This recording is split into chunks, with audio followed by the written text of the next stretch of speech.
A problem with that is the airlines have not been uniformly diligent. One airline, which I won't mention, has done a great job, and we rarely get complaints about that airline. One airline, which I won't mention, has not done a very good job, and we get a lot of complaints.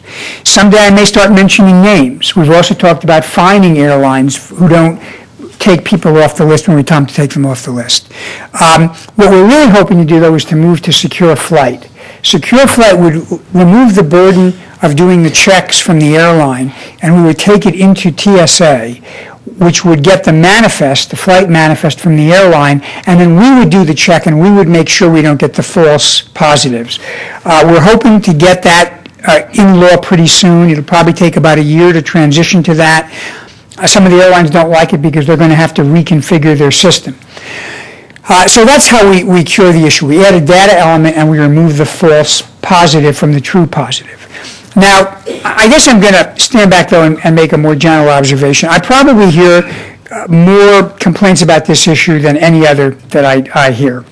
And I think by putting in this new rule about the allowing the airlines to take you off the list if you give the extra data element, I think we've done a lot to remove a lot of that complaining.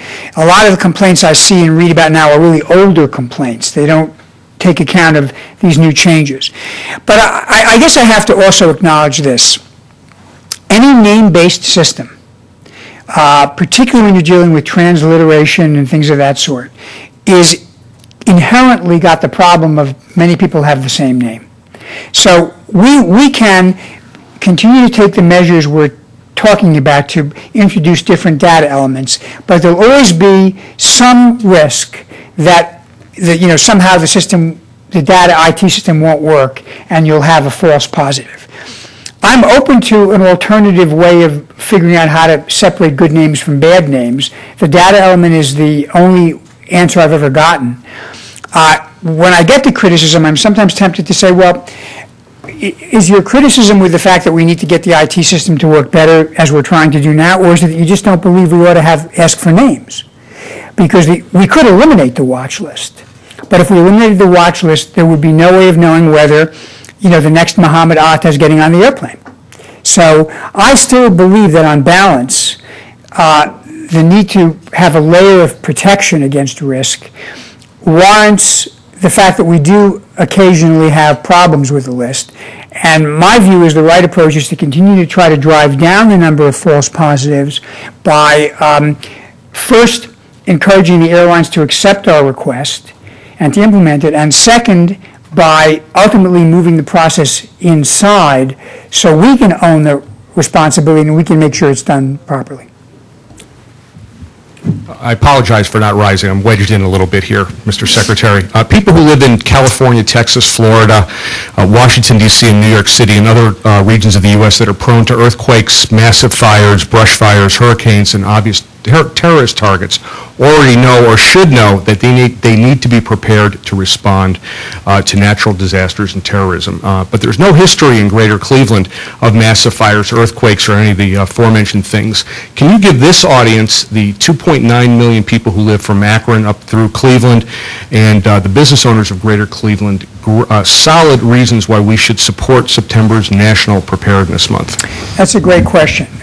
First of all, you're lucky if there are no natural disasters here. I know, for example, I don't know what the earthquake fault line is, whether there's an earthquake possibility here. I don't know whether you could have an issue, something could occur off the lake, whether a heavy rain could cause flooding like you had in the Midwest. I do know there are some threats that face everybody. A threat of a pandemic flu or some kind of serious illness would not be a respecter of borders. You could have a massive fire. I thought I saw a nuclear power plant off in the distance as I flew in. So there's going to be something out there that's a potential risk. But here's the bottom line.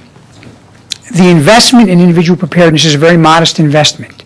It's an investment in getting some basic, food and water together, having some extra supplies of your medicine, having a battery-operated or crank radio, a flashlight, a kind of first aid kit, having a plan about what you would do if there was an emergency.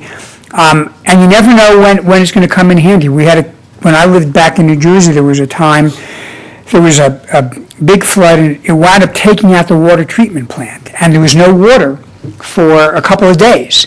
And we were lucky that we had stored some potable water, and we were able to deal with it that way. Last thing I would say is you got to really look at the issue of cyber preparedness. Everybody is at equal risk of hacking or some kind of a cyber problem, and that's an area where preparedness is really important, whether you live in Cleveland or Los Angeles or New York or New Delhi. Thank you so much.